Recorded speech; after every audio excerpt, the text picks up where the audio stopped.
दोस्तों, इज्जत और जिल्लत अल्लाह के हाथ में होती है।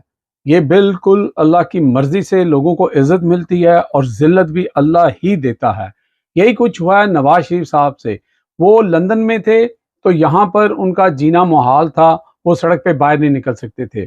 पाकिस्तान में वो गए और उनको बड़ा रेड कारपेट जो है वो ट्रीटमेंट दिया गया। उसके बाद उनके अखबारों में चले कि वो वजीर आजम होंगे और फिर जिल्लत फिर एक दफ़ा मुकद्दर बन गई और उनको मक्खन में से बाल की तरह निकाल के साइड पे बिठा दिया गया और अब वो सिर्फ जाती उम्रा तक महदूद हैं और बाकी चीज़ें आपके सामने हैं कि वहाँ पर सिक्योरिटी है, लोग बाहर निकल के उनको चोर चोर के नारे नहीं लगाते। लेकिन जो ही वो मुल्क से बाहर निकले हैं, चाइना गए और चाइना से वापसी पे वो आज हांगकांग में थे और वहाँ पे जो उनके साथ हुआ है वो बयान करना मुश्किल है। आप ये वीडियो देखें कि कतार दर कतार लोग जो हैं पोस्टर लेकर वहां पे खड़े हुए थे जिस रेस्टोरेंट या जिस जगह के अंदर वो थे, और नवाज शरीफ वहां पर बाहर नहीं आए। लोग 2 घंटे तक इंतजार करते रहे। जरा वीडियो देखें पहले।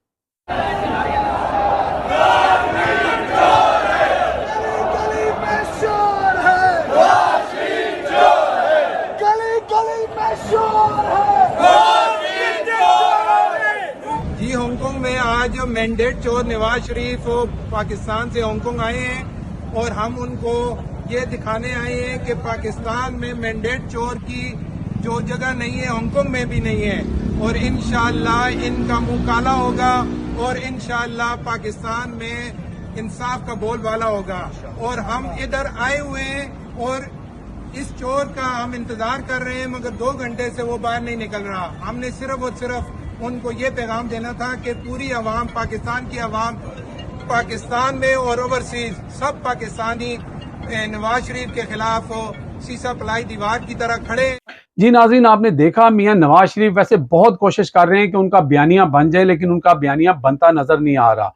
और एक और बात भी है कि मियां नवाज शरीफ आखिर चाइना में करने क्या गए थे, तो पता लगा है कि वहां पे अमेरिका के एक बहुत अहम ऑफिशियल जो थे वो भी आए हुए थे। तो क्या ये वहां पर कोई खुफिया मुलाकात थी या पैगाम रसाई थी जो वो पाकिस्तान से नहीं भेजना चाहते? क्योंकि यहाँ पर आपको पता है कि आपके सारे मैसेजेस रिकॉर्ड हो जाते हैं, सारा कुछ है।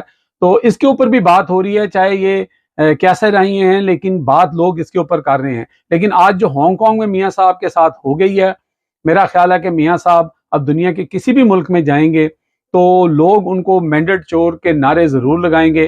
क्या अच्छा होता कि मियाँ साहब जो कि अपनी सीट मुबैना तौर पर हार चुके थे और वो ग्रेस का मुजाहरा करते और कहते कि मैं ऐसी सीट एक्सेप्ट नहीं करूंगा। मियाँ साहब की पार्टी के अंदर से बहुत सारे ऐसे लोग हैं जिसमें डॉक्टर निसार चीमा साहब की मिसाल आपके सामने है। उनको ऑफर की गई लेकिन उन्होंने इस ऑफर को ठुकरा दिया।